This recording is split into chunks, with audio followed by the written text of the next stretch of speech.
সবাই ইব্রাহিমরে ধরছে, ইব্রাহিম চল আমরা পুজো দিতে যাব। সাইয়েদনা ইব্রাহিম ফানাযারা নাযরাতান ফিন নুজুম, তাকালেন আকাশে আর বললেন ইন্নী সাকিম, আমি যেতে পারবো না, আমি অসুস্থ। আমি কি আসলে সুস্থ ছিলেন? তো অসুস্থ বললেন কেন? কারণ অসুস্থতা দুই ধরনের, একটা শারীরিক আর একটা। সাইয়েদনা ইব্রাহিম মানসিকভাবে প্রচন্ড বিপর্যস্ত ছিলেন, অসুস্থ ছিলেন। এর কারণ গোটা উম্মত মূর্তির পূজা করে, এই দৃশ্য দেখে কোন নবী মানসিকভাবে সুস্থ থাকতে পারে? উনি বললেন আমি অসুস্থ, তোমরা যাও। সবাই বলল ঠিক আছে আমরা যাই। ইব্রাহিম তুই আমাদের ঘরের মূর্তিগুলারে পাহারা দে। মূর্তি পাহারা দেওয়ার জন্য কারে পাওয়া গেছে?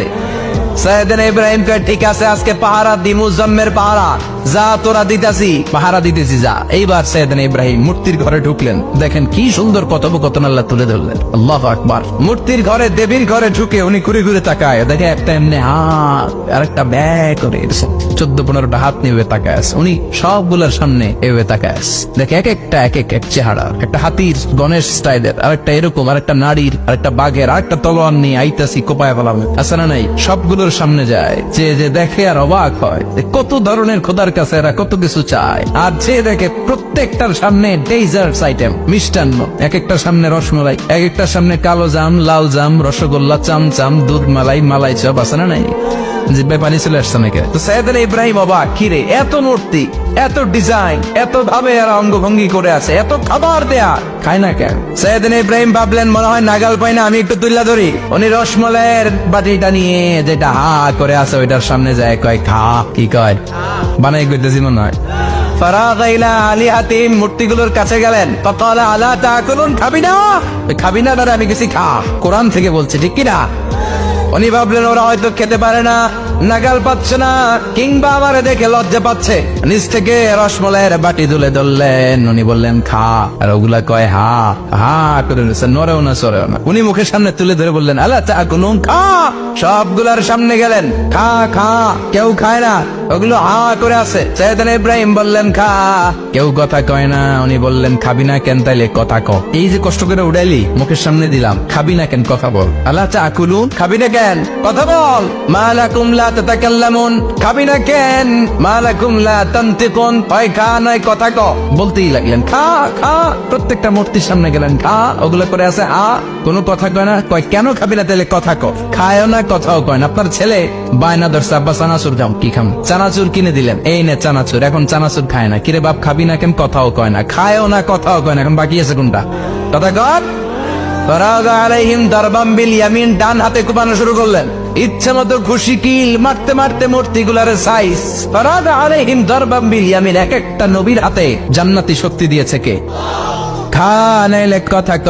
খায় না, কথাও কয় না, বাকি আছে মায়ের। মারতে শুরু করলেন, মারতে মারতে সব শেষ। তারপরে খুঁজে পেলেন একটা কুড়াল। কি পেলেন? কুড়াল দিয়ে মারতে আরো সুবিধা, খালি এটারে এভাবে মারে, ওইভাবে মারে। মারতে মারতে যতগুলো মূর্তি ছিল সবগুলো মেরে বড় মূর্তিটার গায়ে মারতে যাবে, ইন দা মিনটেন স্টপ, কয় না এটারে মারো না। ফাজআলাহুম জুদাদান, সবগুলারে টুকরা টুকরা, ইল্লা কাবীর আল্লাহুম, 12টা ছাড়া ওইটারে রেখে দিলেন। আর বুদ্ধি করে কুড়ালটারে বড়টার কান্দে ঝুলাইয়া দিলেন, বড় মূর্তিটার কাদের মধ্যে ঝুলাই দিলেন। ঘটনাটা সুন্দর হয়েছে না? এখন কেমন যেন মনে হয় এটা কুপাইয়া দাঁড়া রয়েছে বাবার বেটার মতো। বড় পূজার শেষ, পূজার দিনক্ষণ শেষ। বিকেল বেলা পূজা মণ্ডপ থেকে সব এসে দেখে সর্বনাশ। পাহারাদার ইব্রাহিম কই, আনতা ফাআলতা হাযা বিআলিহাতিনা ইয়া ইব্রাহিম। ইব্রাহিম সর্বনাশ কে কইছে? তুই কইছত নি? কই আইনো, বড়টাই কইছে, ওইটারে জিজ্ঞেস করো। বল ফাআলাহু কাবীরুহুম হাযা ফাসআলুহুম ইন কানু ইয়ানতিকুন, কোরআন থেকে বলছে, আমি করি নাই। ওই দেখ কুড়ালটা কার কান্দে, বড়টার কান্দে, ওইটারে জিগা। সবাইকে খাইছে। সবাই বলে ইব্রাহিম তুমি কি জানো না এগুলো কথা বলে না? সাইয়েদনা ইব্রাহিম বলে যে এটা কথা কয় না, ওইটার পূজা করস কেন? যেটা কথা বলে না, যেটা নিজেরাই নিজেদেরকে মায়ের থেকে বাঁচাতে পারে না, নিজেরাই নিজেদেরকে রক্ষা করতে পারে না, তোরে কিভাবে রক্ষা করবে? এগুলোর পূজা কেন করিস? ফাবুহিতাল্লাযী কাফার, কারো কোনো জবাব নাই, লাজা। সবাইকে ইব্রাহিম তুই বড্ড বেড়ে গিয়েছিস, তোরে নমরুদের কাছে নেওয়া হবে, রশি দিয়ে পেঁচিয়ে নমরুদের কাছে নেওয়া হবে। নমরুদের নাম শুনছেন? শোনেন নাই বোধহয়। শোনেন নাই?